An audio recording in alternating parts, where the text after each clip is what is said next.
Is it inevitable for old houses to have a couple of rats? I purchased the old house right after graduating from college. Surprisingly, it was quite inexpensive considering its size. 2 stories, several bedrooms, 3 bathrooms. Luxuries that felt like a dream compared to my cramped college dorm. Though it was a lovely house, its remote location posed a challenge. Having lived most of my life in a bustling city, the quietness here was the most difficult adjustment. The city's constant hum and the traffic noise outside my window had been my norm, yet here, the nights were excruciatingly silent. The absence of sound was deafening, louder than anything I had experienced. Within my first week, I disposed of my old wall clock because its ticking in the absence of any other sound seemed loud enough to push me to the brink of madness. In hindsight, this wasn't a wise choice. The ticking, despite its annoyance, provided a distraction from other sounds. Each time I heard noises, I convinced myself they were just the rustle of wallpaper, a branch tapping against a window, or the typical creaks and bumps of an old house. I refused to acknowledge, even to myself, that these noises unsettled me. Perhaps that's why, initially, I found the presence of rats a convenient excuse. Anticipating a vermin-free haven in the heart of a forest was unrealistic, I admit. However, the abundance of rats was startling. My first encounter was when I opened a cupboard after returning from the nearby town. Trying to stow away a loaf of bread, I was confronted by 3 sizable rats, staring back at me with their beady eyes. Their presence became more apparent, a handful in the basement, a few darting around the porch steps, the soft patter of their tiny feet in the attic, and even a large gray one in my bedroom. Naturally, I procured a few rat traps, which notably alleviated the issue. A few days later, I also acquired a cat, a small, scruffy creature I found for $10 in a Walmart parking lot. Before long, my newfound cat became incredibly adept at catching rats, negating the need for me to buy traps on every store visit. Despite never particularly fancying animals, I found myself growing attached to that cat. I eventually dubbed him Chip, a name I deemed fitting for a feline.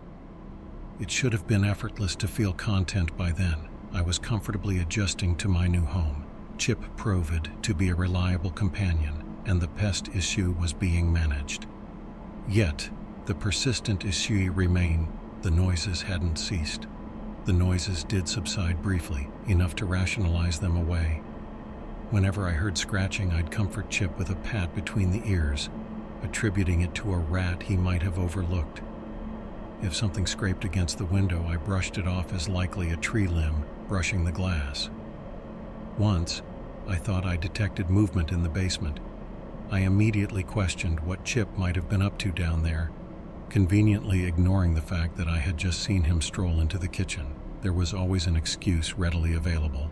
Typically, I'd point the blame at the rats. After a few weeks, Chip stopped bringing dead rats to the doorstep. I'd console him, attributing it to a stroke of bad luck. I refrained from entertaining the notion that the cat had eliminated them all. That realization would make it more challenging to rationalize the ongoing noises. In hindsight, I believe it all began with Chip's unusual behavior, pawing at the door, eager to go out. It was odd, especially for a cat that never showed interest in going out at night. Assuming he spotted a rat or some other creature, I let him out and returned to bed. Shortly after, a persistent scratching sound echoed outside my window. It grated harshly, reminiscent of fingernails on a chalkboard. Attempting to ignore it, I shifted in bed, but the noise persisted. Eventually, I relented, getting up to investigate and discover the source of the disturbance. A figure pressed its face against the glass, a brief, yet haunting moment. That glimpse will linger in my dreams indefinitely. Its visage was elongated, a bone-white countenance devoid of eyes, replaced by a burning red glow within its skull's hollows. Dark veins traversed its head, intertwining and protruding. A dense black fur enveloped the remainder of its body. Then, it vanished. Reflecting on the encounter, the creature's horror intensified, knowing that my room, and consequently my window, were situated on the house's second floor. After it departed, the overwhelming stench finally struck me. Throughout the night, the odor of the creature pervaded, despite no apparent entry into my home, at least as far as I knew. The scent, putrid and decayed, stirred nausea within me. I stumbled away from the window, paralyzed by both the sight and the foul smell. Clasping my hands to my nose, my eyes teared up, and my legs trembled so intensely that standing became a challenge. The remaining hours of the night found me locked in my bathroom, clutching a knife, grappling with doubts about what I had witnessed. At daybreak, bolstered by the daylight, I ventured outside. Recollecting that I had let my cat out, I circled the house, calling for him. It didn't take me long to locate him. I'll refrain from going into detail, but poor Chip was unrecognizable as a cat anymore. I wanted to give him a proper burial, yet the creature's foul stench enveloped him, and to be frank, I couldn't bring myself to get too close. Fear and anger consumed me. This entity had not only taken my cat's life, but also shattered any semblance of a peaceful existence here. Lost and unsure of what to do, I sought help from the police. Despite my lack of optimism about their response, I felt compelled to try. Their reactions mirrored my own hypothetical response, but they offered no assistance with my predicament. Their only suggestion was to sell the house if I couldn't cope.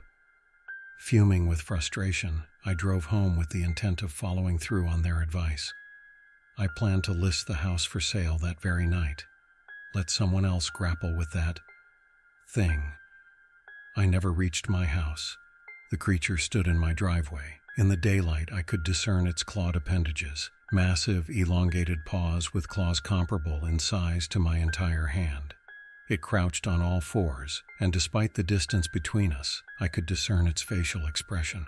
I witnessed it tilt its head sideways, and for a fleeting moment, I could have sworn it flashed a grin at me.